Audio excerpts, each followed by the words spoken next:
사도행전 6장 8절에서 15절, 제가 가지고 있는 성경은 신약성경 196쪽입니다.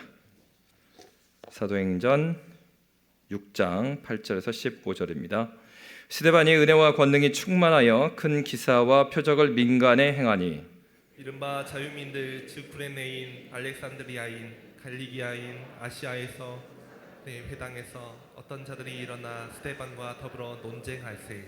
스데반이 지혜와 성령으로 말함을 그들이 능히 당하지 못하여 사람들을 매수하여 말하게 하되 이 사람이 모세와 하나님을 모독하는 말을 하는 것을 우리가 들었노라 하게 하고 백성과 장로의 서기관들을 충동시켜 와서 잡아가지고 공회에 이르러 거짓 증인들을 세우니 이르되 이 사람이 거룩한 곳과 율법을 거슬러 말하기를 마지 아니하는도다. 그의 말에 이 나사렛 예수가 이곳을 헐고 또 모세가 우리에게 전하여 준 규례를 고치겠다 함을 우리가 들었노라 하거늘 공회 중에 앉은 사람들이 다 스데반을 주목하여 보니 그 얼굴이 천사의 얼굴과 같더라. 아멘. 기독교는 역사 가운데 보면 이 세상의 정신과 계속해서 부딪혀 왔습니다. 그 이유는 이 세상은 바로 하나님께서는 보시기에 심히 좋게 창조하셨지만 인간의 죄로 말미암아서 더 이상 하나님의 만드신 창조의 목적대로 가는 것이 아니라 자신의 유익과 자신의 영광을 위해서 가고 있기 때문입니다. 바로 복음은 우리가 원래 하나님께서 지으셨던 창조의 목적, 그 창조의 자리로 우리를 이끌어줍니다. 그러니까 변화된 중생한 그리스도인의 심령은 하나님을 향하고, 그리고 이 세상은 세상의 정신대로 흘러가기 때문에 각 시대마다 기독교는, 복음은 바로 이러한 시대의 정신과 싸워 나갔습니다. 그래서 여러분, 바로 로마 시대에서의 시대 정신은 무엇이었습니까? 힘이었습니다. 그렇기 때문에 로마 시대에 로마 시민권을 받게 되는 경우가 힘이 있어갖고 많은 것을 정복하는 데 기여를 했던 군인들이 상당수가 로마 시민권을 따게 되었습니다. 로마 시대에는 힘이, 그것이 진리였습니다. 그리고 중세 시대에는 어땠습니까? 중세 시대에는 종교가 시대의 정신이었습니다. 그리고 오늘날은 어떻습니까? 오늘날에 있어서의 시대 정신은 이거는 뭐 공산주의 사회든지, 그러니까 사회주의 사회든지 아니면 시장 경제든지 똑같을 거예요. 오늘날 자본주의가 오늘날에 신과 같이 행세하고 있죠. 그래서 여러분 잘 보시면 중국도 뭐 공산주의라고 하지만은 우리나라보다 더 자본주의입니다. 그러니까 오늘날의 시대 정신은 어떤 거예요? 돈이죠, 돈. 자본이 오늘날의 시대 정신을 행세하고 있습니다. 그래서 아이들의 꿈을 보면은 과거에는 그렇지 않았는데 이제 아이들이 이런 꿈을 갖고 있어요. 네 꿈이 뭐냐? 그러면 특히 제가 살았던 홍콩 같은 경우에는 여러분 이 건물 자체가 엄청난 소득에 큰 힘이 됩니다. 예를 들어서 10평짜리 아파트가 한 달에 400만 원씩 내야 되니까, 그러니까 사실 홍콩이 어렵지만 사람들이, 홍콩 사람들은요, 건물을 가지고 있으면, 그러니까 아파트 하나라도 가지고 있으면 다른 나라에 이민 가서 사는 게 어렵지가 않습니다. 영연방은 다 받아주잖아요. 영국도 받아주고 호주도 받아주고 캐나다도 받아줍니다. 그러니까 초반에 그렇게 힘들지 않아도 홍콩에 집이 있으면 자기가 얼마든지 살 수가 있어요. 그러니까 애들이 얼마나 웃기냐면은 네 꿈이 뭐냐? 그러면은 이 홍콩에서 자란 애들이 건물주요. 내 꿈은 건물주예요. 건물 하나만 있으면 인생이 보장이 된다 이거예요. 그러니까 요즘 애들은, 우리 또 한국 애들의 특징, 네 꿈이 뭐냐? 돈 많은 백수입니다. 사실은 우리가 과거에는 그 꿈의 종류에서 볼 수 없는 종류들이 자꾸 나오는 겁니다. 그게 무슨 얘기입니까? 뭐 우스갯소리일 수도 있고 아이들이 그냥 뭐 진짜 그 꿈은 아닌데 말하는 얘기일 수도 있습니다. 그런데 중요한 것은 그만큼 이 시대가 자본이 점점 우리의 생각과 농담에 있어서도 그 자본이 깊숙이 들어와 있다는 얘기입니다. 그러니까 어떻겠습니까? 오늘날 그리스도인들이 하나님 말씀에서 살아가게 되잖아요. 하나님 말씀 앞에 바로 살아가게 되면 이 시대의 정신인 돈에 대해서 잘 알아야 됩니다. 그래서 돈에 의해서 우리가 굴복당하지 않도록 하는 것이 중요합니다. 그러니까 시대마다 그 시대를 붙잡고 있는 정신들이 있어요. 근데 수많은 그 정신들 가운데 오늘날은 돈이라고 할 수가 있는 거죠. 여러분, 시대 가운데 그러면은 교회는 어떻게 시대 정신과 싸워왔을까요? 사람 여러분, 그 존 위클리프라는 분이 있습니다. 그러니까 이분은 가톨릭 시대에, 중세 시대에 성경은요 다른 언어는 없고 라틴어로만 되어 있었습니다. 그래서 사실 여러분 지금 이렇게 우리가 예배드리고 있지만 함께 말씀을 봅시다, 말씀을 교독한다, 그런 거 없습니다. 그 당시에는 예배를 집전하고 성례전을 집전하는데 다 무슨 말로 한 줄 아세요? 라틴어로 하는 걸, 라틴어로. 그러니까 이게 배운 귀족들이나 알아듣지 그렇지 않은 성도들은 그냥 나와 있지만은 무슨 말인지를 몰라요. 근데 그게 예배예요. 그게 성찬이에요. 그렇게 진행해 나갔습니다. 이 중세 말기에 오니까 종교개혁자들이 어떤 것을 발견했습니까? 아니, 신앙이 생기려면 주의 말씀을 보아야 되는데, 물론 당시에는 일반 평민들이 글을 모르는 경우가 훨씬 많았습니다. 그럼에도 불구하고 뭘 느낀 거예요? 야, 자기의 언어로 성경에 있는 것이 너무나 중요한 것을 깨닫습니다. 그래서 존 위클리프는 가톨릭 신부만이 성경을 읽을 수 있고 라틴어를 읽었던 성경을 영어 성경으로 번역을 합니다. 그럴 뿐만 아니라 종교개혁자 루터 같은 경우에도 그가 이 라틴어 성경을 무엇으로 번역을 했습니까? 독일어 성경으로 번역했습니다. 여러분, 당시에 종교가 지배하던 그 시대에 라틴어 외에 다른 성경을 만드는 것은 굉장히 반역자로 여겨지던 시대입니다. 그럼에도 불구하고 그들은 하나님의 말씀이, 주의 백성들은 하나님의 말씀으로 살기 때문에 그 말씀을 먹이기 위하여서 성경을 번역해 나갔던 것입니다. 여러분, 오늘 본문에 나와 있는 이 스데반 같은 경우가 바로 존 위클리프라 또 루터와 같은 그러한 사람이었습니다. 오늘 성경은 이 스데반 집사를 소개하기를 8절과 같이 소개하고 있습니다. 우리 8절 말씀 함께 읽겠습니다. 스데반이 은혜와 권능이 충만하여 큰 기사와 표적을 민간에 행하니. 그리고 우리 10절 말씀 함께 볼게요. 10절 말씀. 10절에 보면 이렇게 되어 있습니다. 10절 말씀 함께 읽겠습니다. 스데반이 지혜와 성령으로 말함을 그들이 능히 당하지 못하여. 아멘. 여러분, 스데반은 어떻게 소개하고 있습니까? 은혜와 권능이 충만한 사람, 지혜와 성령으로 말하는 사람으로 소개하고 있습니다. 여러분, 그렇습니다. 각 시대마다 그 시대의 정신에 따라가서 흘러가는 사람이 아니라 그 시대의 정신 가운데 싸워갈 수 있었던 사람은 충만한 사람이었어요. 여러분, 근데 중요한 것은 무엇으로 충만한 것인가? 성경에 보면은 이렇게 충만한 사람들을 소개합니다. 사도행전 6장 3절에 보면 이렇게 되어 있어요. 7 집사를 선택할 때에 바로 써져 있는 것입니다. 6장 3절 함께 읽겠습니다. 형제들아, 너희 가운데서 성령과 지혜가 충만하여 칭찬받는 사람 7을 택하라. 우리가 이 일을 그들에게 맡기고. 아멘. 7 집사를 세울 때도 어떤 사람이요? 무엇으로 충만해요? 성령과 지혜가 충만한 사람을 세웠습니다. 사도행전 6장 5절은 이렇게 말하고 있습니다. 함께 읽겠습니다. 온 무리가 이 말을 기뻐하여 믿음과 성령이 충만한 사람 스데반과 또 빌립과 브로고로와 니가노르와 디몬과 바메나와 유대교에 입교했던 안디옥 사람 니골라를 택하여. 이번에는 충만한데 무엇으로 충만해요? 믿음과 성령이 충만한 사람.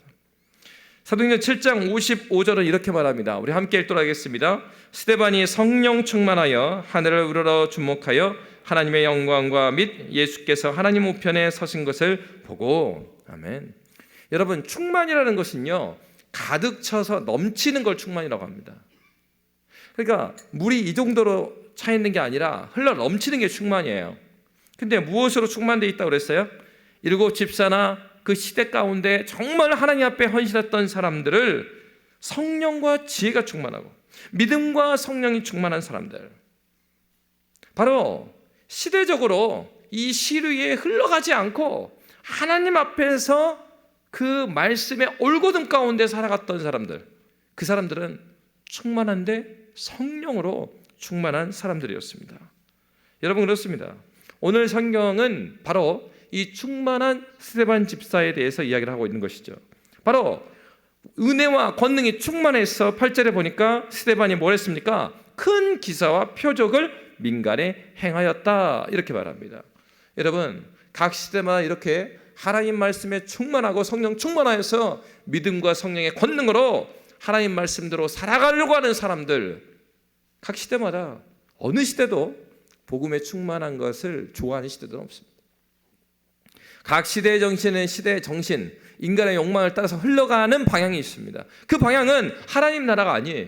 그 방향은 우리 주 예수 그리스도가 아닙니다. 그렇기 때문에 주의 말씀에 순종하라고 하면요, 거치는 것들이 보입니다. 내가 은혜를 깊이 만나면 그동안 내가 순종하지 못했던 것들이 보여요. 나는 똑같은 삶을 살고 있는데 은혜를 받으니까 성령 충만하게 되면은 내가 일상 가운데서 일상적으로 저질렀던 성령에 순종하지 못했던 것들, 그리고 마음속에 정말 아무렇지 않게 판단하고 미워했던 그 마음까지도 걸려요. 무엇에 걸립니까? 내 안에 충만한 성령 하나님의 성품에 걸리는 거예요. 바로 그러한 일을 경험한 것입니다. 그렇기 때문에 그들은 성령께서 말씀하시는 것을 향하지 않을 수가 없어요. 오늘 말씀 보니까 큰 기사와 표적을 민간에 행하였습니다.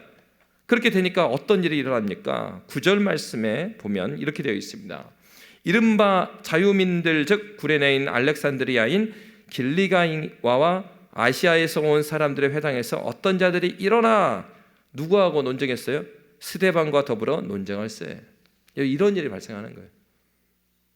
내가 예수의 말씀을 붙들고 하나님 말씀대로 살고 성령 충만하게 순종하려고 하면, 여러분 특세를 2주 동안 했어요. 열심히 기도하고 이제 그래, 마음을 세워서 내가 저 북구에 살기 때문에 새벽은 매일 못 나오더라도 근데 그러면은 우리 집에서라도 아침에 일어나고 기도를 이어나가야 되겠다.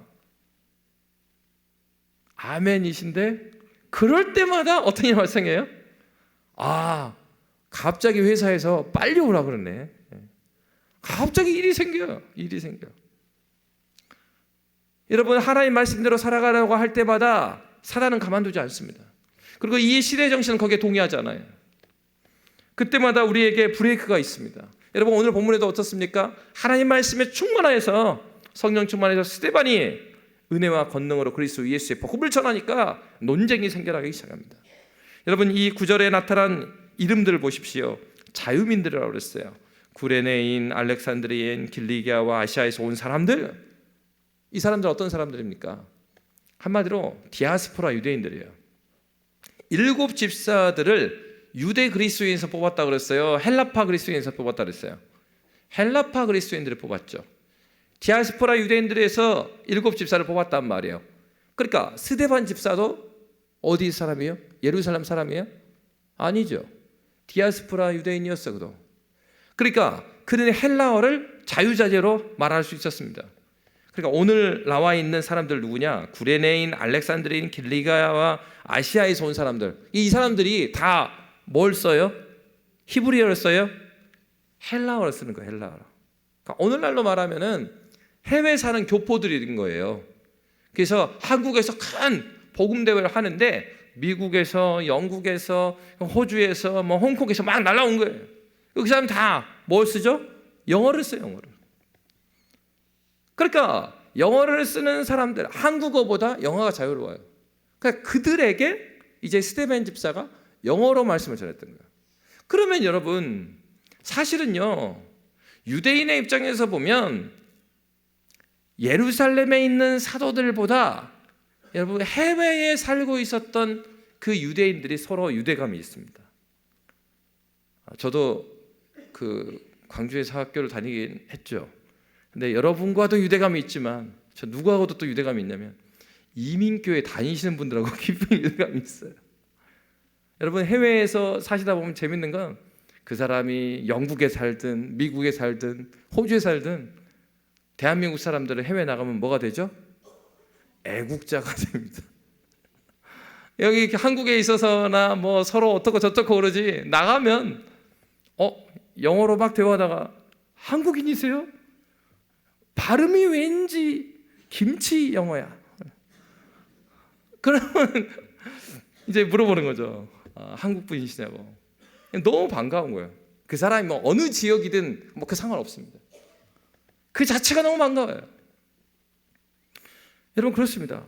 그러니까 사실 생각해 보면 지금 논쟁하고 있는 사람들 어떤 사람들입니까? 거기에 있었던 예루살렘에 있는 많은 유대인들보다 이 디아스포라 유대인이어서 더 유대감이 있었던 사람들이에요. 그런데 그들에게 성령 충만하여서 큰 기사 표적을 민간히 행하고 복음을 전하니까 그 사람들이 이제 막 논쟁을 하게 되는 겁니다. 여러분 참 이게 재밌어요. 그리스도 예수의 말씀대로 살아보려고 하면요, 오히려 나를 잘 알고 평상시에 나와 유대감이 있었던 사람들이요 돌변합니다. 그래서요 가까운 사람이 더 예수 못 믿게 만드는 거예요. 야, 너 왜 갑자기 왜 그래? 내가 너를 잘 아는데 너 왜 그래? 그러지 마. 잘 모르는 사람 어때요? 원래 저랬나 보다 이렇게 생각하는데 잘 아는 사람은 그렇지 않아요. 여러분 그렇습니다. 성령 충만하여서 주의 말씀으로 순종하기 원해요. 특세 동안에 은혜를 많이 받았어요.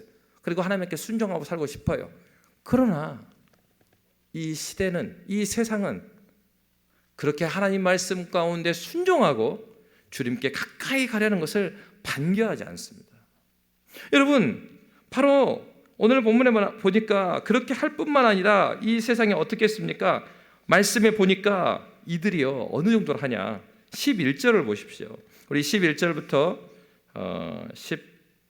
12절까지 한번 함께 읽도록 하겠습니다. 사람들을 매수하여 말하게 하되 이 사람이 모세와 하나님을 못 오가는 말을 하는 것을 우리가 들었노라 하게 하고 백성과 장로와 서기관들을 충동시켜 와서 잡아가지고 공회에 이르러. 아멘. 여러분 그냥 우리의 신앙을 반대하는 것뿐만 아니고요, 그가 성령 충만하여서 말씀에 순종하는 것을 방해하려고 11절에 보니까 사람들을 샀답니다. 매수했다. 돈 주고 샀죠. 그래가지고 어떻게 했습니까? 12절에 보니까 그들이 얼마나 빨리 했냐면 백성과 장로와 서기관들을 충동시켰어요. 그리고 오게 했어요. 그리고 잡아버렸어요. 그래서 공회에 끌고 왔습니다. 순식간에 이 스데반 집사를 잡아가지고 공회로 끌고 옵니다. 그러면서 13, 14절 말씀 우리 함께 읽도록 하겠습니다. 거짓 증인들을 세우니 이르되 이 사람이 이 거룩한 곳과 율법을 거슬러 말하기를 마지 아니하는도다. 그의 말에 이 나사렛 예수가 이곳을 헐고 또 모세가 우리에게 전하여 준 규례를 고치겠다 함을 우리가 들었노라 하거늘. 여러분 사실 이 사람들 스데반을 잡도록 막 충동했던 사람들이 누굽니까? 유대인들이죠. 여러분 유대인들은 어릴 때부터 율법을 배웁니다. 토라를 배워요. 창출 내민신 하나님께서 모세에게 가르쳐 주셨던 이 구약 성경을 어릴 때부터 암기를 시켜요. 왜요? 당시에는 성경이 귀했기 때문에 듣는 걸 잘해야 됩니다. 그래서 회당에서 모여서 성경을 낭독해줘요. 그럼 낭독해주면 그걸 외웁니다. 그러니까 어릴 때부터 신앙교육을 어디서 시키냐? 전도사님들이 해주지 않아요. 신앙교육은 부모가 자식한테 해줘요. 근데 각 가정에 성경책이 있을까요? 없어요.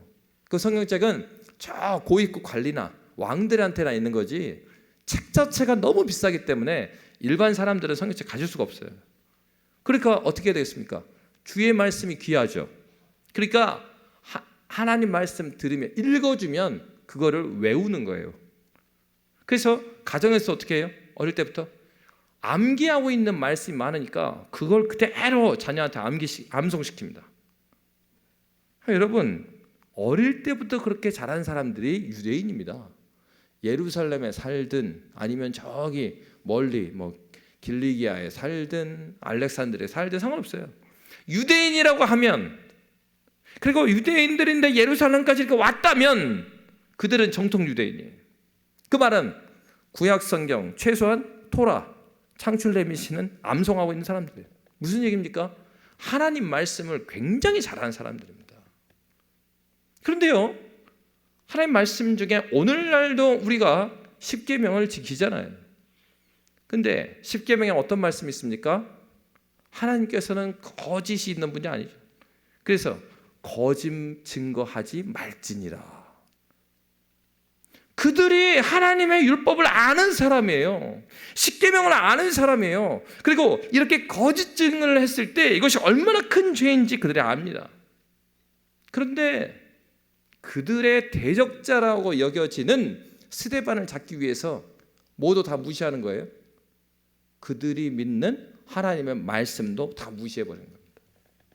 여러분, 이 세상이 무서운 것은 바로 이것이에요. 이단들도 그렇죠. 신천지 교리에 보면 모략이라고 있습니다. 여러분, 그래서 이단들한테 다른 걸 막 기대하면 안 됩니다. 교리적으로 모략을 가르쳐요. 그래서 이 사람을 기존교회에서 빼내기 위해서 거짓말하는 것을 모두 허용이 됩니다. 거짓말 얼마나 잘하는지 못해요. 그래가지고 눈동자도 흐리지 않고 떨지도 않고 거짓말을 해요. 왜? 그렇게 하는 것이 이 교회에 있는 저 영혼을 구원해 내는 일이라고 생각하니까 그래요. 얼마나 무섭습니까? 거짓이 없으신 그 하나님을 고백해야 될 유대인들이 자기네들의 대적자라고 생각하니까 거짓말하는 사람을 돈 주고 사와가지고 거짓 죄를, 거짓 누명을 입혀가지고 그들을 막는 거예요. 여러분, 그렇기 때문에 우리가 주님의 몸된 교회를 섬겨나갈 때 이 부분이 그래서 중요한 것입니다. 목적이 선하면요, 그 하는 방법도 선해야 되는 거예요. 그리스도인들이 그리스도인으로 사는 것이 왜 어렵습니까? 우리는 세상의 사람들처럼 사장님 눈 한 번 딱 감으면은 이 위기를 극복할 수 있습니다. 그래서 이 세상은 어떤 걸 말해요? 어쨌건 중요한 것은 우리 회사가 살아남는 것이니까 조금 이렇게 하더라도 이번만 눈 감으십시다. 그게 세상의 논리는 통해요. 그러면서 어떤 말을 합니까? 사장님 눈 한 번 딱 감고요, 그리고 회사가 회생을 하면 그러면은 사람들 더 취업시키면 그러면 되는 거 아닙니까?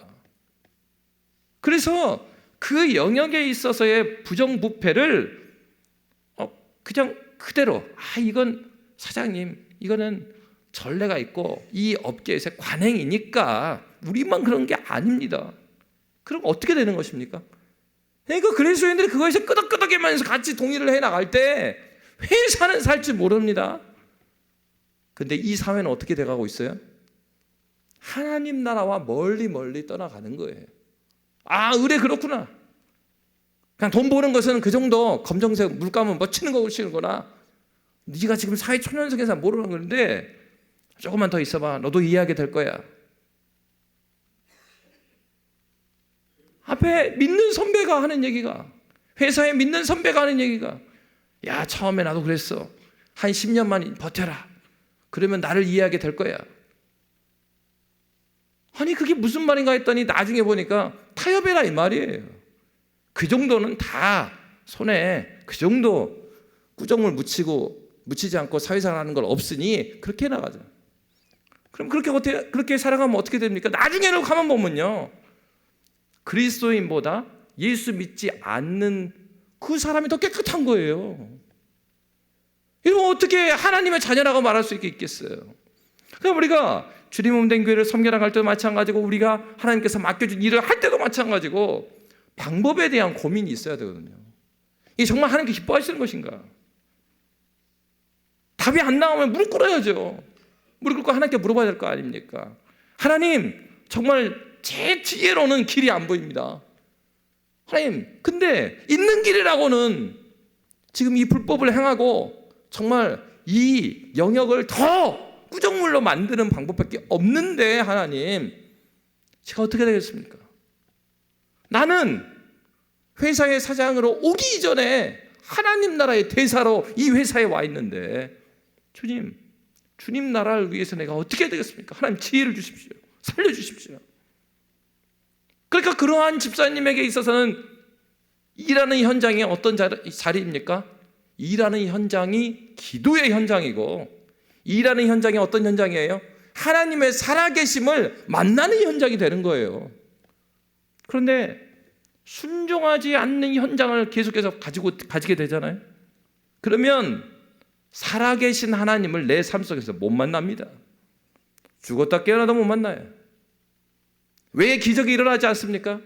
하나님은 거짓말한 적이 없으세요. 여전히 하나님께서는 진리의 말씀으로 우리와 함께 계십니다. 근데 무엇이 없어요? 그 하나님을 믿고 그 말씀대로 살아내는 삶의 현장이 없는 거예요. 삶의 현장은 있는데 어떤 현장이 없어요? 순종의 현장이 없는 거예요. 여러분, 성령 충만하여 성령께 순종하면 평탄한 길이 준비되어 있습니까? 성경 다 뒤져보십시오. 그러한 신앙생활은 없습니다. 여러분, 바로 그렇죠. 스데반 집사가 그러한 모습을 알았어요. 그래서 오늘 말씀은 어떻게 증언하고 있습니까? 15절에 그들은 그렇게 거짓으로 스데반 집사를 죽이려고 하지만은 스데반은 어떻게 하고 있어요? 15절 말씀 함께 읽겠습니다. 공회 중에 앉은 사람들이 다 스데반을 주목하여 보니 그 얼굴이 천사의 얼굴과 같더라. 아멘. 왜 그렇겠습니까? 스데반 집사는 하나님 예수 그리스도의 말씀을 그 마음밭에 가지고 있었기 때문이죠. 여러분, 누가복음 21장 12절에서 15절에 보면 이런 말씀이 있어요. 누가복음 21장 12절에서 15절입니다. 우리 함께 읽겠습니다.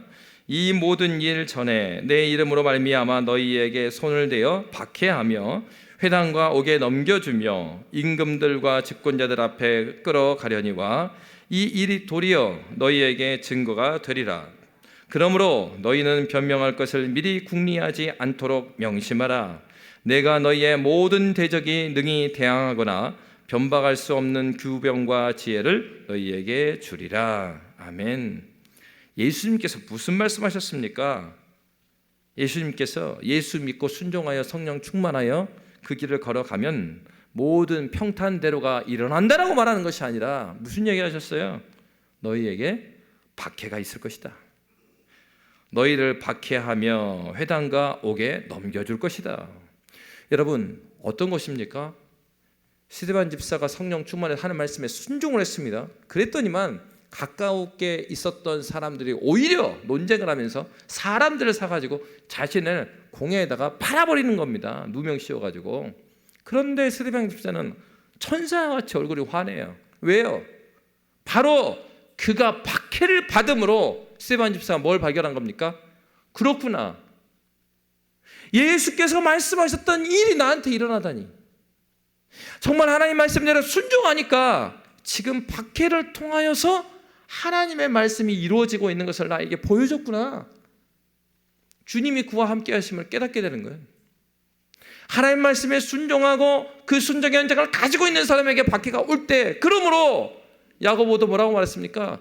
너희에게 시험이 오거든 너희가 온전히 뭐하라고요? 기뻐하라. 왜요? 하나님께서 그를 인정해 주신 것이기 때문에 그러죠. 아, 너가 정말로 지금 하나님 말씀에 순종하고 걷고 있구나.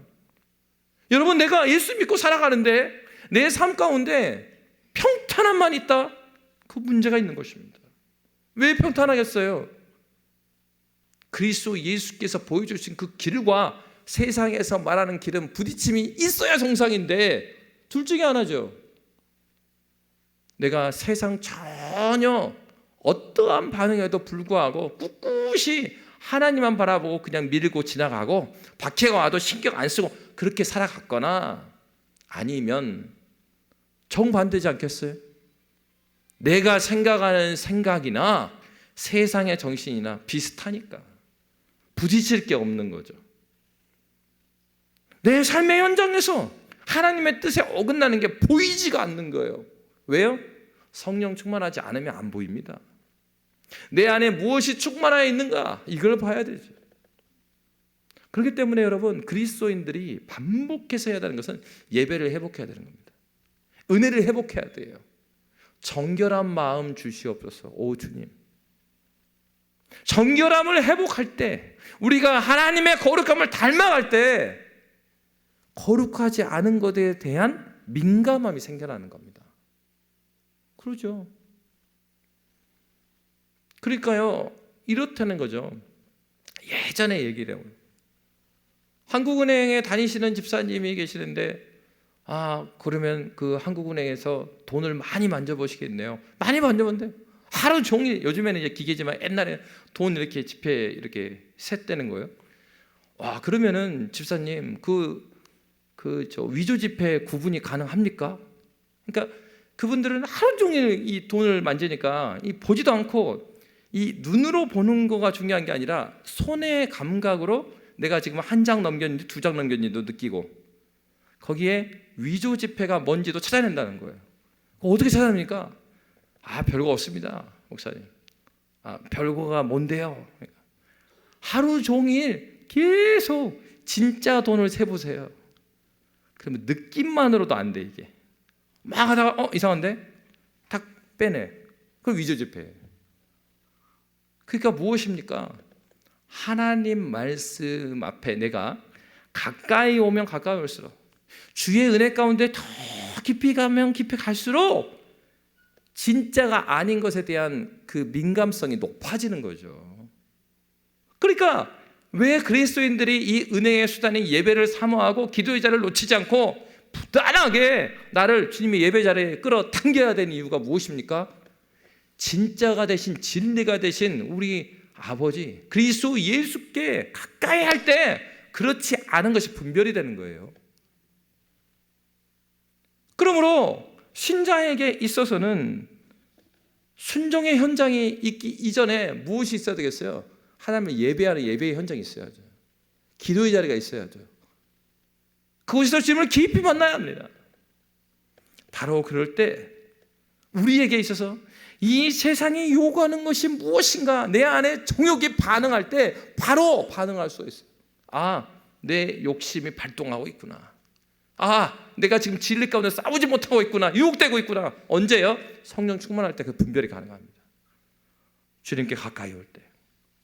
여러분, 그렇습니다. 주의 말씀을 정말 말씀으로 믿는 사람을 주님께 사용하셔요. 지금의 당장의 문제가 어려울 수 있어요. 그러나 이때 이 불의하고 손 잡고 그리고 꾸정물에 손 넣어버리면 하나님께서 쓰시기에 적당한 그릇이 안 되죠. 그러니까 못 쓰는 거예요. 아무리 그릇이 금그릇이면 뭐합니까? 금그릇인데 꾸정물에 들어갔다 나와서 어떻게 거기다가 밥을 퍼줘요? 그러니까 불가능하죠. 그러니까 하나님의 일꾼으로 쓰임받는 거는 내가 흙수저냐 금수저냐 이게 상관이 없다니까요. 흙수저여도요 깨끗하면 됩니다. 흙수저여도 밥을 떠먹을 수 있게 깨끗하면 하나님께 사용해 주시는 거예요. 요즘에 이런 거 따지잖아요. 흙수저냐 금수저냐. 아니요. 흙수저 금수저 상관없어요. 만드신 그분이 쓰시고자 하면 쓰는 겁니다. 그러면 어떻게 쓰시고자 하시는 거예요? 쓰시고자 할 때 거룩하게 만드는 과정이 있어요. 요셉이 왜 그렇게 크게 쓰임 받았어요? 그가 아주 작고 낮아졌을 때 그때 정결하기를 원했거든요. 하나님 앞에 거룩해지기를 원했거든요. 주님 마음에 합한 사람이 되기를 원했거든요. 그러니까 이 마음을 유지하는 게 너무나 귀한 겁니다. 그리스도인들이 하나님 말씀대로 사는 것, 그건 다른 것이 없어요. 루터가 나타나기 전에 100년 전에 종교개혁자 보헤미안에 얀 후스라는 사람이 있었어요. 얀 후스 이름 자체의 뜻이 거위라는 뜻이랍니다. 그래서 그 얀 후스가 종교개혁 이전에 교회개혁을 외치다가 화형을 당합니다. 근데 화형을 당하는데 그가 어떻게 말했냐면 이렇게 말했어요. 너희가 지금 거위를 불태워 죽이지만, 자기를 말하죠. 거위를 불태워 죽이지만 100년 뒤에 나타난 백조는 어쩌지 못할 것이다. 얀 후스가 100년 후에 루터가 태어날 것을 몰랐죠. 그런데 무슨 얘기를 한 거예요? 내가 죽더라도 이렇게 교회가 타락해서 나아가는 거 하나님께서 그만두지 않으실 것이고, 내가 죽더라도 그 이후에 계속적으로 성령 충만해서 하나님 말씀을 붙들고 하나님 앞에 순종하는 자가 다시 일어설 것이다. 하나님께서 그러한 믿음의 사람들을 세우실 것이다. 그리고 딱 100년 후에 루터가 태어났습니다. 지금도 프라하의 그 틴 교회당 앞에 그 동상이 있대요. 얀 후스의 동상이 있대요. 거기에 이렇게 적혀 있답니다. 진실만을 찾으라, 진실만을 들으라, 진실만을 배워라, 진실만 사랑하라, 진실만을 지켜라, 죽음을 두려워하지 말고 진실만을 사수하라. 그렇습니다. 성령 충만하여서 성령이 쓰시는 사람, 성령이 쓰시는 교회는 어떤 교회일까요? 진리 대신 예수 그리스도, 그 예수 그리스도의 뜻대로 살려고 몸부림치며 살아가는 그 교회입니다. 우리가 지금 이렇게 예배드릴 수 있는 것은 우리의 믿음의 선배들이 이러한 삶을 살았기 때문이죠. 야고보 사도는 우리에게 이렇게 말해주고 있습니다. 우리 함께 야고보서 4장 8절 말씀 함께 읽겠습니다. 하나님을 가까이 하라, 그리하면 너희를 가까이 하시리라. 죄인들아 손을 깨끗이 하라, 두 마음을 품은 자들아 마음을 성결하게 하라. 아멘. 하나님께서 찾으시는 사람은 누구입니까? 성령 충만하여 하나님께서 거룩하시니 그 거룩함을 따라가기를 갈망하는 사람. 100점이라는 얘기가 아니라 100점이 아니더라도 하나님 100점 되시는 예수 그리스도를 사랑하니 저 예수 그리스도 손 붙잡고 예수께 나아가기를 원합니다.